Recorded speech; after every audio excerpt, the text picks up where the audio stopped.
Mon frère a fait son annonce, je vais demander Julie en mariage lors de ton dîner d'anniversaire. J'espère que ça ne te dérange pas. Maman a poussé un petit cri de joie. C'est parfait. J'ai souri. Vas-y, lance-toi. Ensuite, j'ai appelé le restaurant. Annulé la réservation.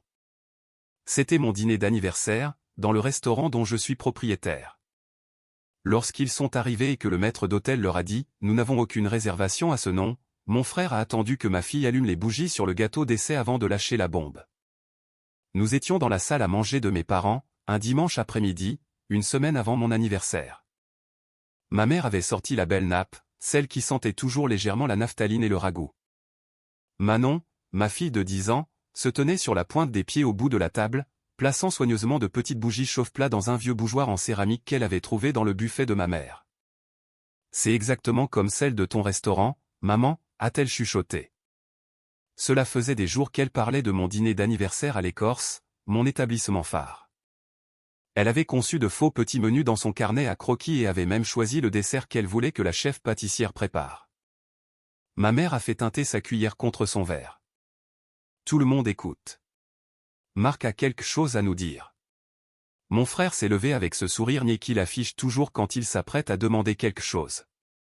Julie, sa petite amie, lui a saisi le bras. Il m'a regardé droit dans les yeux et a souri. Il a parlé assez fort pour que Manon arrête de s'affairer avec les bougies. Je vais demander Julie en mariage à ton dîner d'anniversaire à l'Écorce. J'ai pensé que ce serait parfait. Tout le monde sera déjà là. J'espère que ça ne te dérange pas. Ma mère a littéralement couiné de joie, les mains sur la poitrine, les yeux humides. C'est parfait. Oh mon Dieu, nous allons transformer toute la soirée en fête de fiançailles. Élise, ça te va, n'est-ce pas? Tu n'as pas besoin d'être au centre de l'attention. La table s'est mise à bourdonner. Ma sœur a commencé à parler de fleurs. Mon père a marmonné quelque chose du genre « Enfin une bonne nouvelle ». Quelqu'un a plaisanté sur le fait de surclasser mon anniversaire pour quelque chose de plus important. Manon tenait toujours sa boîte d'allumettes, fixant les bougies qu'elle venait d'aligner. « Attendez », a-t-elle dit d'une petite voix. « Mais c'est l'anniversaire de maman. » Ma mère ne l'a même pas regardé. « Ma chérie, ta mère a eu plein d'anniversaires. Ton oncle ne fait sa demande qu'une fois. » Tout le monde a ri. J'ai senti ma gorge se serrer. Les épaules de Manon se sont affaissées.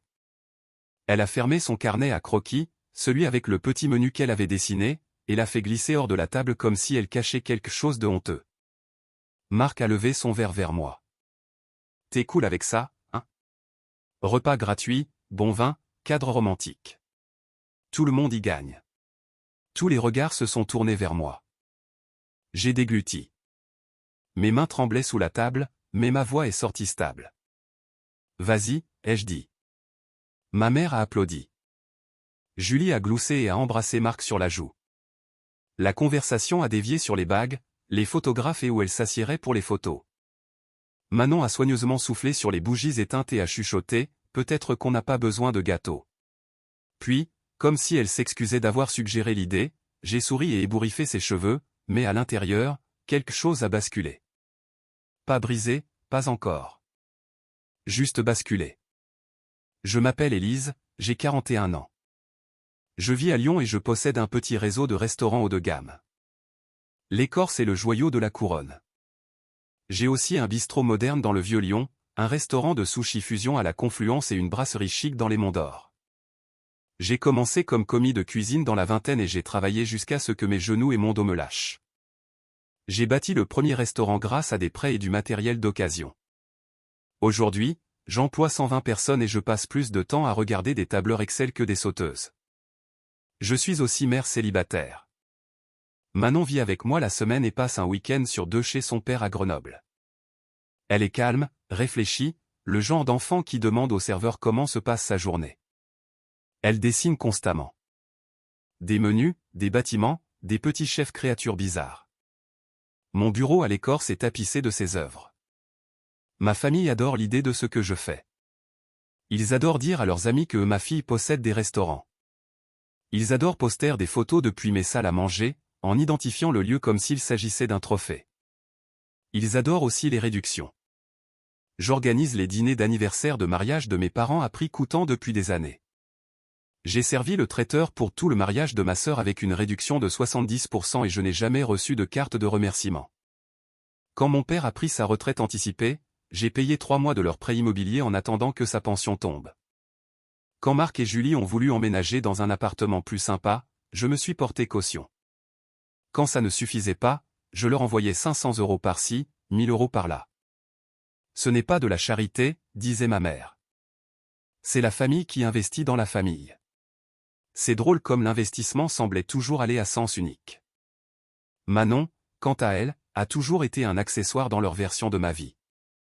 Ils ont oublié son anniversaire une fois. Pas la date, juste le fait que ça arrivait. Nous sommes arrivés pour le dîner du dimanche, et il n'y avait rien. Pas de carte, pas de gâteau. Ma mère a dit qu'elle avait perdu la notion du temps. La semaine suivante, elle a organisé une fête pour le chien de ma nièce qui fêtait ses 1 an. À Noël, ils ont fait des photos des petits-enfants 3 fois, et bizarrement, Manon n'était que sur une seule, celle que ma mère n'a jamais postée. Lorsqu'elle a eu une exposition d'art à l'école le printemps dernier, elle les a suppliés de venir. Elle avait peint une petite scène urbaine, un minuscule restaurant au coin de la rue avec l'écorce sur l'auvent. Ma mère a dit qu'ils étaient trop fatigués. Le même soir, ils ont fait 40 minutes de route pour aller voir mon neveu à son entraînement de foot. Je n'arrêtais pas de me dire qu'ils étaient juste maladroits, vieux jeu, mauvais avec les emplois du temps.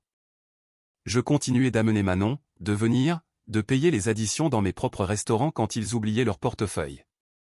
Je pensais que si je continuais à leur faciliter la vie, ils finiraient par la voir, par nous voir. La semaine avant mon anniversaire, Manon a parlé du dîner sans arrêt. On sera à la table du chef, a-t-elle demandé, les jambes se balançant sur le tabouret du bar au petit déjeuner. Oui, ai-je dit. Je l'ai déjà bloqué. Tu pourras regarder le service. Peut-être dresser le dessert avec Maya. Maya est ma chef pâtissière. Elle laisse Manon saupoudrer le sucre glace et placer les feuilles de menthe quand c'est calme. Elle l'appelle chef Manon et ma fille rayonne pendant 1 heure après ça. Elle a dessiné un petit menu pour mon anniversaire. Entrée, la salade préférée de maman, celle avec la vinaigrette au citron brûlé. Plat, bavette à l'échalote comme à la maison mais en mieux. Dessert, fondant au chocolat avec des bougies.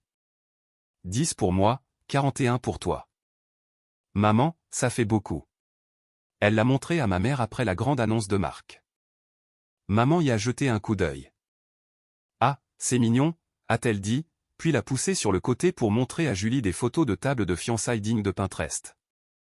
Ils veulent que tu fasses faire un gâteau sophistiqué avec « Veux-tu m'épouser ?» écrit dessus, m'a chuchoté ma sœur dans la cuisine pendant qu'on débarrassait. Vraiment, ai-je dit. Ne sois pas bizarre, a-t-elle sifflé. Tu sais que maman rêve de ça. Tu peux décaler ton petit truc d'anniversaire à un autre soir. Mon petit truc d'anniversaire. J'ai pensé au nombre d'événements à eux que j'avais organisés. Leur noce d'or avec le trio de jazz en direct. La fois où j'ai fermé une salle entière pour la remise de diplôme de ma cousine. La façon dont mes parents se vantaient que « Élise prend soin de nous ». J'ai pensé au visage de Manon quand ma mère a dit que mon anniversaire ne comptait pas. Ils me punissent par petites touches depuis que j'ai arrêté une seule chose. Il y a 2 ans, j'ai refusé de mettre mes parents sur la liste de paie en tant que consultant. Mon père avait cette idée que je devais leur verser une indemnité de remerciement mensuel pour avoir élevé une chef d'entreprise. J'avais dit non, pas avec colère, juste fermement. J'aidais parfois avec les factures, mais je n'allais pas inventer des emplois fictifs. Ils ne m'ont pas pardonné ça. Ils sont juste devenus plus silencieux avec les pics, plus froids avec Manon, et plus exigeants avec le restaurant. Alors, quand Marc a transformé mon dîner d'anniversaire en scène pour sa demande en mariage, ce n'était pas juste un moment d'égoïsme isolé. C'était tout un schéma de comportement qui portait une bague. Ce soir-là, après avoir bordé Manon, je me suis assise à ma table de cuisine avec mon ordinateur portable ouvert et mon application de gestion de restaurant chargée. J'ai fixé la réservation. L'écorce, table privée du chef, 14 invités. Élise aime 19h. Je me suis souvenu du murmure de Manon, c'est exactement comme celle de ton restaurant, maman. J'aurais pu appeler ma mère. J'aurais pu faire un grand discours, exiger qu'il respecte ma gamine, leur demander gentiment de ne pas détourner la soirée. Au lieu de cela, j'ai pris mon téléphone, appelé le restaurant et demandé Léna, ma directrice générale. « Salut patronne », a-t-elle dit. « Tout va bien ? » « Ouais », ai-je dit. Mon cœur battait la chamade, mais ma voix restait plate.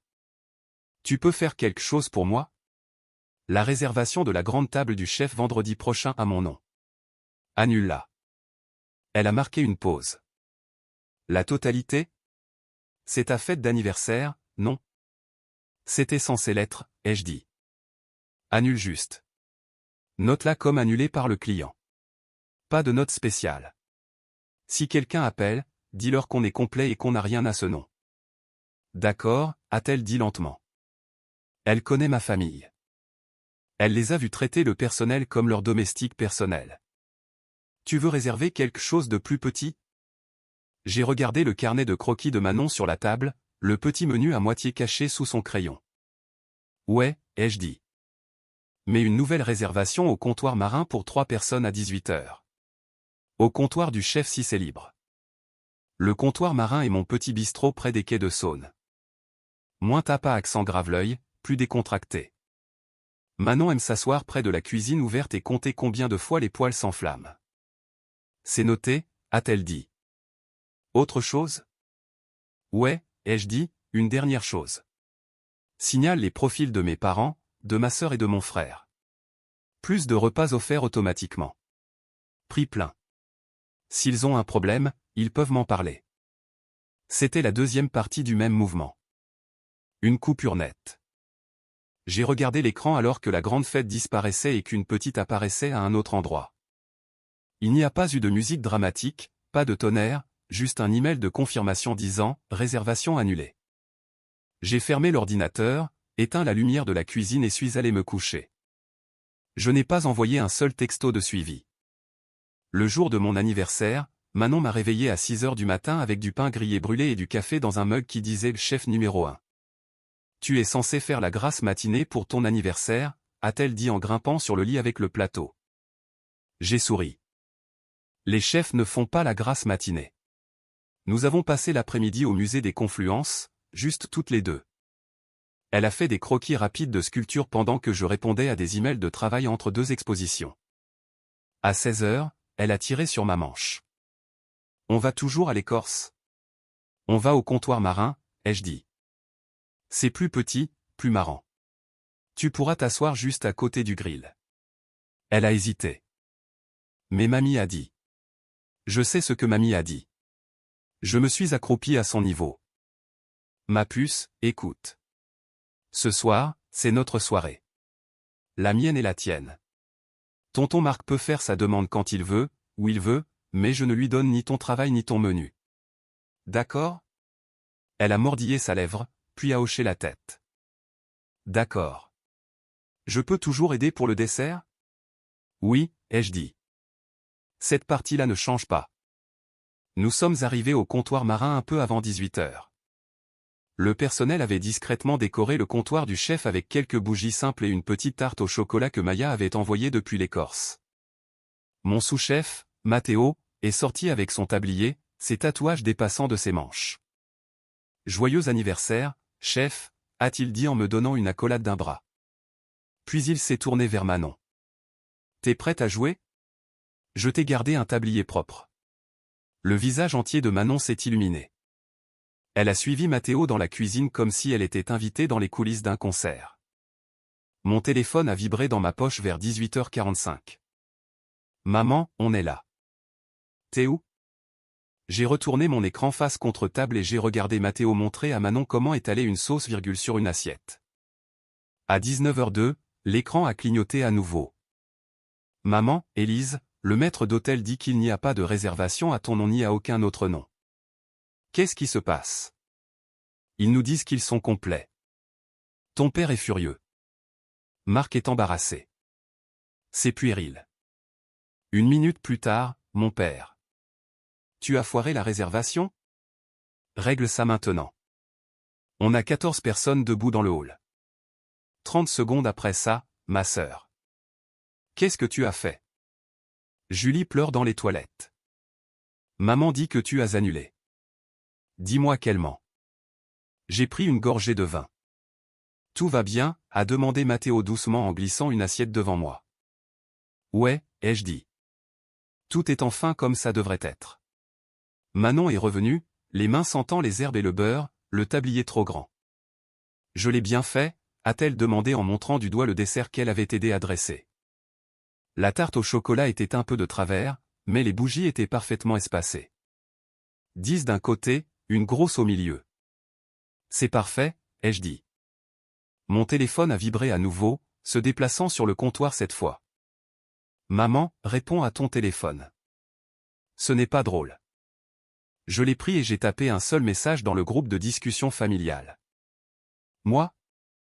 Vous m'avez dit que mon anniversaire ne comptait pas. Vous l'avez transformé en fête de fiançailles sans demander. J'ai décidé de ne pas l'héberger. 3 petits points, puis mon père. Tu es en train de gâcher un moment énorme pour ton frère. Comment peux-tu être aussi vindicative? Maman, tu penses que tu vaux mieux que nous parce que tu possèdes quelques restaurants? On a l'air d'idiots ici. Marc, t'es sérieuse?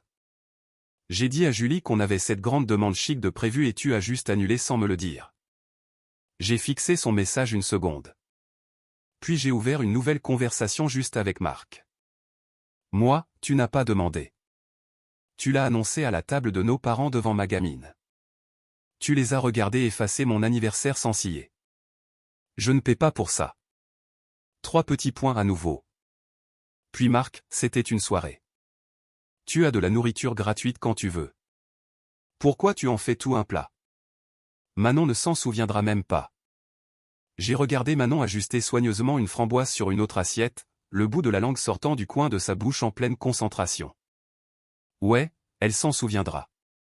J'ai répondu, je ne financerai pas une famille qui traite ma fille comme une figurante et ma vie comme une salle des fêtes. Tu peux faire ta demande n'importe où. Tu ne peux juste pas le faire à mes frais pendant que ma gamine vous regarde la mettre de côté. Pas de réponse. Les points de frappe ont clignoté et disparu. Clignoté et disparu. Ma mère a appelé 2 fois. J'ai laissé filer sur la messagerie. Le maître d'hôtel de l'Écorce a envoyé un texto à Léna séparément, apparemment. Hôte, ton père m'a hurlé dessus, a dit ma fille possède cet endroit. Voulait qu'on vire des clients payants. On ne l'a pas fait, évidemment. Léna me l'a transféré avec une seule ligne, joyeux anniversaire. Mathéo a rempli mon verre. Tu veux qu'on apporte le gâteau? J'ai hoché la tête. Ouais, envoyé. Nous avons chanté doucement. Manon a insisté pour que je fasse un vœu 2 fois, juste au cas où. Elle m'a donné un morceau de papier plié. À l'intérieur, il y avait un nouveau menu qu'elle avait dessiné juste pour ce soir. Entrée, n'importe quel snack que maman aime. Plat, tout ce dont le chef a envie. Dessert, tarte au chocolat avec juste assez de bougies. En bas, en petites lettres, merci d'être ma maman et pas le portefeuille de tout le monde. J'ai senti mes yeux piquer. Je me suis éclairci la gorge et j'ai cligné des yeux très forts. Où veux-tu qu'on le mette? A demandé Manon. Dans mon bureau, ai-je dit. Juste là où je peux le voir tous les jours. Les retombées ont commencé avant même que les assiettes à dessert ne soient débarrassées au comptoir marin. Le temps qu'on rentre à la maison, mon journal d'appel était un mur d'appels manqués. 7 de maman, 4 de papa, 3 de ma sœur, 2 de Marc, un numéro inconnu. J'ai posé mon téléphone sur le comptoir de la cuisine et j'ai fait un chocolat chaud à Manon. Est-ce que papy et mamie te détestent maintenant? A-t-elle demandé en fixant les guimauves. J'ai pris une inspiration. Ils sont contrariés, ai-je dit. Les gens n'aiment pas quand tu arrêtes de faire ce qui rend leur vie plus facile. On a fait quelque chose de mal? Non, ai-je dit. On a juste arrêté de faire semblant que quelque chose allait bien alors que ce n'était pas le cas. Elle a hoché la tête comme si elle classait ça quelque part dans son esprit et est allée mettre son pyjama. Quand elle a été au lit en train de lire avec sa petite lampe de lecture, j'ai finalement écouté un message vocal. La voix de ma mère était perçante, cassante sur les bords. Je n'arrive pas à croire que tu nous aies humiliés comme ça. On était plantés là comme des imbéciles. Ton père a dû payer pour une table de dernière minute dans cette chaîne de restaurants au bout de la rue. Tu sais de quoi ça avait l'air? Après tout ce qu'on a fait pour toi, après tout ce que tu aurais pu faire pour ton frère. Les parents de Julie étaient là, Élise. On avait l'air pauvre. Voilà. Le vrai péché. Pas que j'ai annulé, mais que je les ai forcés à vivre comme des gens normaux pour une soirée. Je l'ai effacé. Le message vocal de Marc était pire, d'une manière différente. Je ne sais même pas quoi dire. Julie est dévastée. Elle pense que tu la détestes. Je lui ai dit que tu étais juste stressé par le boulot. Tu pourrais au moins t'excuser auprès d'elle. Tu aurais juste pu nous dire non. Tu n'avais pas besoin de jouer à des jeux. Des jeux, c'est ça? Ma sœur m'a envoyé une photo du visage barbouillé de larmes de Julie dans un restaurant générique, boîte de bagues sur la table à côté d'une assiette de pâtes molles. Légende, j'espère que tu es contente. C'était censé être spécial. Je n'ai pas répondu.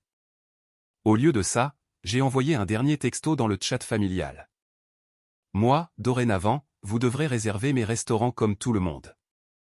Plus de tables automatiques. Plus de repas offerts.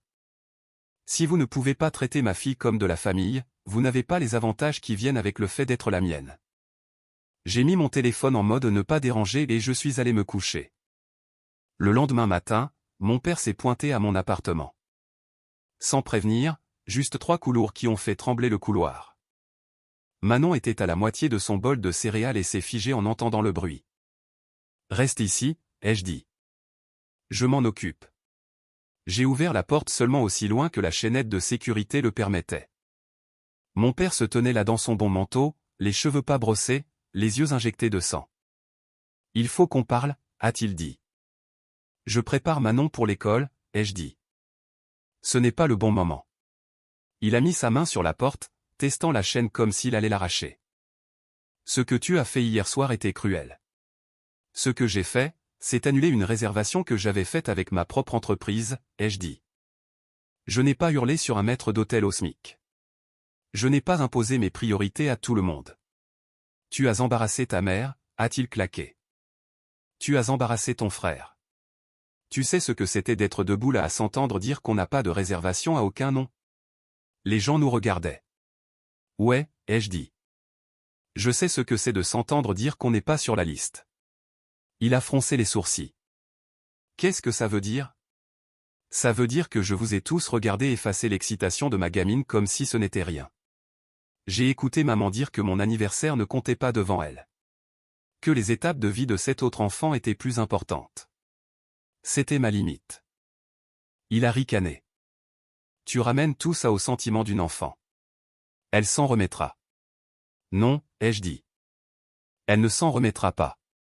Et je ne vais pas lui apprendre que laisser les gens lui marcher dessus est le prix à payer pour faire partie de la famille. Il s'est penché plus près. Après tout ce qu'on a fait pour toi.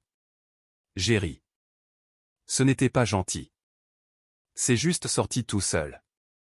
Papa, tu n'as pas payé un repas dans un de mes restaurants depuis 5 ans.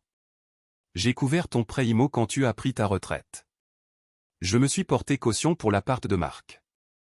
J'ai fait le traiteur pour le mariage de Lorraine à perte. La seule chose que vous avez faite pour moi ces 10 dernières années, c'est venir le ventre vide. Sa mâchoire s'est serrée. Alors c'est ça. Tu nous coupes les vivres parce qu'on a blessé tes sentiments. Tu vas faire des chèques à des inconnus à la place. Je ne suis pas votre banque de secours, ai-je dit d'une voix plate. Et je ne suis pas votre organisatrice d'événements. Vous n'êtes plus sur mes comptes, c'est tout. Il m'a fixé comme s'il attendait que je flanche, que je retire ce que j'avais dit. Je ne l'ai pas fait. C'est l'influence de ton ex-mari, a-t-il marmonné. Tu n'étais jamais comme ça avant. Je suis divorcé depuis 3 ans, ai-je dit. Il a cligné des yeux comme s'il avait oublié. Eh bien, ne viens pas ramper quand tu auras besoin de nous. Je ne le ferai pas, ai-je dit, et j'ai fermé la porte. Manon se tenait dans le couloir, son bol de céréales dans les mains. Papy était fâché? Ouais, ai-je dit, mais ce n'est pas notre problème. Elle a hoché la tête lentement. On ira toujours à ton restaurant parfois. On ira plus souvent, ai-je dit, avec des gens qui sont juste heureux d'être là.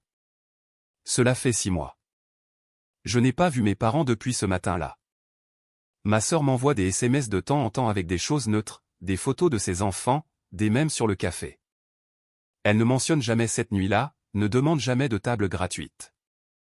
Elle réserve via l'application de réservation maintenant, comme tout le monde. Parfois, j'offre discrètement un dessert à ses enfants. Ils disent toujours merci. Marc ne m'a pas parlé du tout jusqu'au mois dernier, quand il a envoyé une capture d'écran de son avis d'échéance de loyer. Une chance que tu puisses aider. Les heures de Julie ont été réduites. Je l'ai regardé pendant un long moment, me rappelant sa voix au téléphone. Manon ne s'en souviendra même pas. Puis j'ai tapé 2 mots. Je ne peux pas. Il a répondu une fois. Waouh. Je n'ai plus eu de nouvelles de lui. Ma mère a essayé un texto culpabilisant quelques semaines après mon anniversaire. Tu nous manques. La famille est plus importante que la fierté. Tu le sais, n'est-ce pas?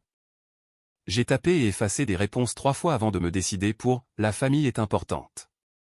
C'est pour ça que je protège ma fille. Elle n'a pas répondu. L'écorce se porte bien, mieux que bien. Sans les ardoises de ma famille, les rapports mensuels sont plus propres. Mon personnel a l'air plus détendu, n'ayant plus à marcher sur des œufs autour des parents de la patronne qui les traitait comme des meubles d'arrière-plan. Sur le mur de mon bureau, juste au-dessus de mon bureau, le menu d'anniversaire de Manon est épinglé avec une punaise. Celui qui dit « Merci d'être ma maman » et pas le portefeuille de tout le monde. Nous avons commencé une nouvelle tradition cette année. Au lieu d'essayer de nous insérer dans ce que mes parents font pour les fêtes, je ferme le comptoir marin tôt un dimanche de décembre. Le personnel peut amener ses enfants s'ils le veulent. On colle les tables ensemble, on mange un repas de famille, et on laisse les petits décorer des sablés. Cette dernière fois, ma tante Thérèse s'est pointée avec un plat de lasagne et un câlin qui a duré un peu trop longtemps. Je me suis toujours demandé quand tu arrêterais de les laisser t'utiliser, a-t-elle dit contre mon épaule. Ton père est furieux, mais tes cousins, ils sont fiers. Manon a passé la majeure partie de la soirée dans la cuisine à étaler la pâte avec Maya et à pocher des sapins en glaçage tordus sur des biscuits. À un moment donné, elle a couru vers moi, les joues rouges. Maman, a-t-elle dit, on peut faire ça chaque année? C'est comme notre Noël du restaurant. Ouais, ai-je dit. On peut. À la fin de la soirée, quand les derniers enfants du personnel étaient partis, j'ai mis 2 chaises vides au bout de la longue table sans vraiment y penser. L'habitude peut-être. Une pour ma mère, une pour mon père. Personne n'a remarqué. C'est pour papy et mamie, a demandé Manon. Elles sont là pour quiconque décide de venir et d'être gentil, ai-je dit. Elle a réfléchi à ça, puis a haussé les épaules et a posé son renard en peluche sur l'une des chaises. Alors Monsieur Renard vient, a-t-elle dit. Lui, il n'a pas essayé de voler ton anniversaire. J'ai ri. Nous avons éteint les lumières de la salle à manger, laissant juste le petit sapin près du bar et la lueur venant de la cuisine. Manon a glissé sa main dans la mienne. Et, maman, a-t-elle dit. Ouais. Je suis contente que tu ne les aies pas laissés prendre ton anniversaire. C'est comme si tu ne les avais pas laissés me prendre moi non plus. J'ai serré sa main. C'était ça. Pas de grand discours, pas de réconciliation dramatique, juste ma gamine, notre petite table choisie, ses menus tordus sur mon mur, et 2 chaises vides qui sont restées vides. Pas une vengeance, juste une ligne enfin tracée là où elle aurait dû être depuis le début.